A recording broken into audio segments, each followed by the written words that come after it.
Imagine कीजिए एक वक्त ऐसा था जब इस पूरे यूनिवर्स में कुछ भी नहीं था। ना जमीन, ना पानी, ना ऑक्सीजन और ना ही आप और ना ही मैं। चारों तरफ सिर्फ एक गहरी खामोशी और अंधेरा था। लेकिन फिर होता है एक धमाका, एक ऐसा इवेंट जिसने वक्त और जगह को जन्म दिया, जिसे हम बिग बैंग कहते हैं। लेकिन बिग बैंग ने हमें सिर्फ दो चीजें दी थी, हाइड्रोजन और हीलियम। तो फिर कैल्शियम, गोल्ड, ऑक्सीजन, ये सारी चीजें कहाँ से आई? बिग बैंग के बाद ही यूनिवर्स का जन्म हुआ। लेकिन शुरुआत में पूरा यूनिवर्स सिर्फ एक गर्म, घना और आग का दरिया था। और तो और यहाँ एटम का भी वजूद नहीं था। तो फिर एक आग के गोले से पहला एटम कैसे बना, और फिर इन एटम्स ने मिल करके ह्यूमन बॉडी को कैसे बनाया? तो इन सारे सवालों के जवाब ढूंढने वाले हैं हम आज की वीडियो में। आज से 13.8 बिलियन साल पहले यूनिवर्स अनइमेजिनेबल हीट से भरा हुआ था। बिग बैंग के ठीक बाद यूनिवर्स इतना गर्म था कि एटम्स का बनना नामुमकिन था। उस टाइम तक एटम्स एग्जिस्ट नहीं कर सकते थे। प्रोटॉन्स और न्यूट्रॉन्स भी स्टेबल नहीं थे। मैटर और एंटी मैटर लगातार बन और नष्ट हो रहे थे। ये एक क्वार्क ग्लूऑन प्लाज्मा था, एक ऐसी खिंची जहाँ पार्टिकल्स इतनी तेज भाग रहे थे कि वो जू नहीं सकते थे।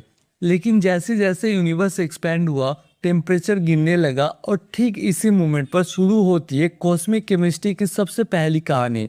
एक ऐसी रिएक्शन जिसने पूरे यूनिवर्स की एलिमेंट कॉम्पोजिशन तय कर दी। बिग बैंग के बाद पहले 10⁻6 से 1 सेकेंड के बीच यूनिवर्स में एक ह्यूज चेंज हुआ। पहले यूनिवर्स में सिर्फ थे क्वार्क, इलेक्ट्रॉन्स, न्यूट्रिनोस, प्रोटॉन्स। लेकिन जैसे टेम्परेचर गिरा, क्वार्क कॉम्बाइन होकर बने प्रोटॉन्स एंड न्यूट्रॉन्स। यही वो पार्टिकल्स हैं जिनसे बाद में एटॉम्स के न्यूक्लियस बनते हैं। लेकिन अभी भी यूनिवर्स इतना गर्म था कि कोई भी स्टेबल न्यूक्लियस बन नहीं सकता था। हर बार जब कोई पार्टिकल्स कंबाइन होने की कोशिश करता, हाई एनर्जी प्रोटॉन्स उसे तुरंत तोड़ देते।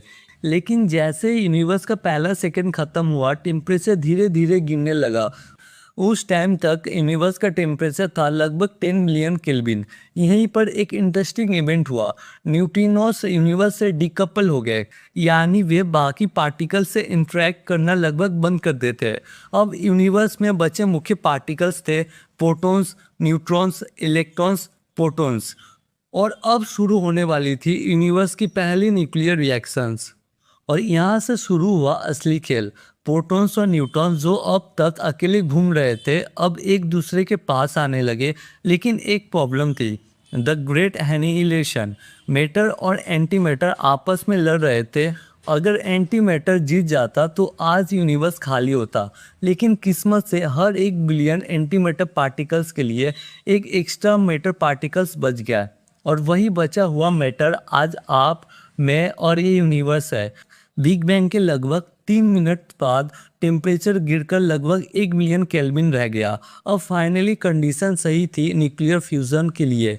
और यहीं से शुरू हुआ बिग बैंग न्यूक्लियोसिंथेसिस। इसी वक्त में स्ट्रॉन्ग न्यूक्लियर फोर्स ने अपना काम शुरू किया।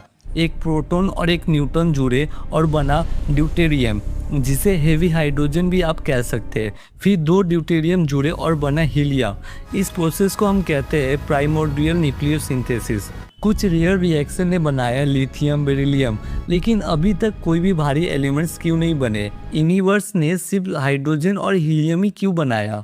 सोना, चांदी, ऑक्सीजन, ये सब कहाँ गए? क्योंकि यूनिवर्स बहुत तेज़ी से एक्सपैंड हो रहा था। इस प्रोसेस को पूरा होने के लिए मिला केवल 20 मिनट्स का समय। और फिर टेम्परेचर इतना गिर गया कि न्यूक्लियर रिएक्शन बंद हो गई और हेवी एलिमेंट्स बनाने का वक्त ही नहीं मिला। ऐसा समझ लो कि यूनिवर्स ठंडा होने लगा और हैवी एलिमेंट जैसे कार्बन या आयरन बनाने के लिए एनर्जी कम पड़ गई। जब न्यूक्लियोसिंथेसिस खत्म हुई तो यूनिवर्स में मौजूद था 75% हाइड्रोजन, 25% हीलियम, ट्रेस लिथियम। और हैरान करने वाली बात, आज भी पूरे यूनिवर्स में लगभग यही कॉम्पोजिशन है। स्टार्स, गैलेक्सीज और प्लैनेट्स सब बाद में बने, लेकिन यूनिवर्स के बेसिक एलिमेंट्स पहले 20 मिनट्स में ही तय हो चुके थे।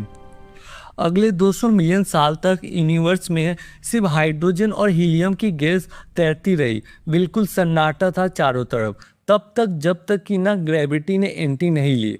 ग्रेविटी ने गैस के बादलों को इतना निचोड़ा कि पहले सितारे यानी कि स्टार्स पैदा हुए। और इन तारों के पेट यानी कोर में शुरू हुई स्टीलर न्यूक्लियोसिंथेसिस।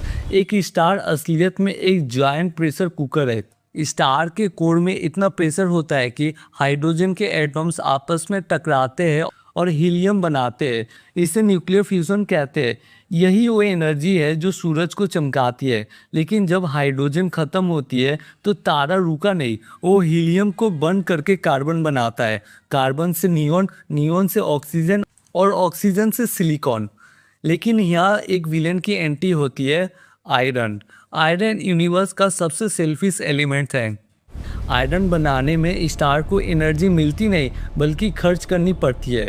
जैसे ही स्टार के कोर में आयरन बनता है, फ्यूज़न का इंजन ठप हो जाता है। अब तक ग्रेविटी को फ्यूज़न की एनर्जी रोक रही थी, पर अब फ्यूज़न बंद है और यहाँ ग्रेविटी जीत जाती है और सिर्फ कुछ ही सेकंड के अंदर वो पूरा तारा अपने ही अंदर कोलैप्स कर जाता है और फिर होता है एक सुपरनोवा एक्सप्लोजन।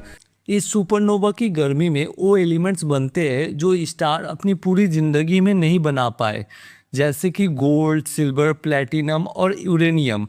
ये सब इस तबाही की पैदाइश है। इसे कहते हैं एक्सप्लोसिव न्यूक्लियोसिंथेसिस। जब दो न्यूट्रॉन स्टार्स आपस में टकराते हैं, जिसे हम किलोनोवा कहते हैं, तब इतनी ज़्यादा एनर्जी निकलती है कि यूनिवर्स में गोल्ड की बारिश होने लगती है।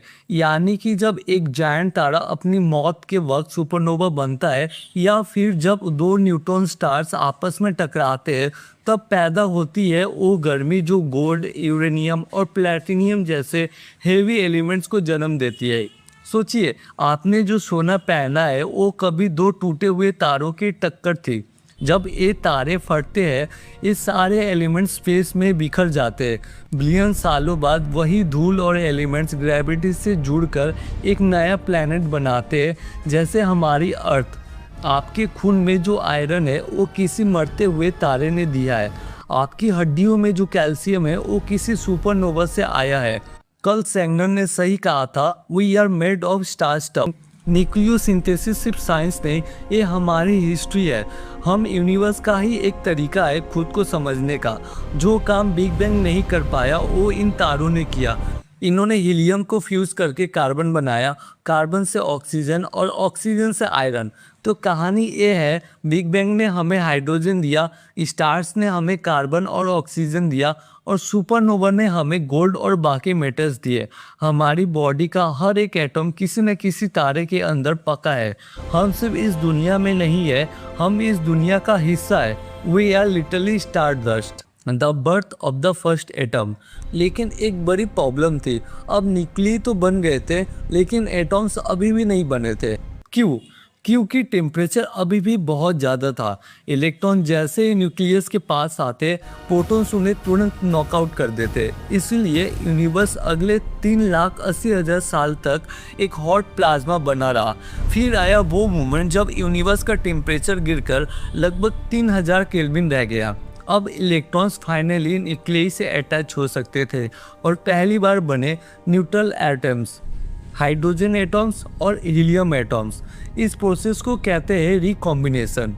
और इसी समय यूनिवर्स में एक स्पेशल लाइट रिलीज हुई जिसे आज हम कहते हैं कॉस्मिक माइक्रोवेव बैकग्राउंड, यानी यूनिवर्स की पहली रोशनी।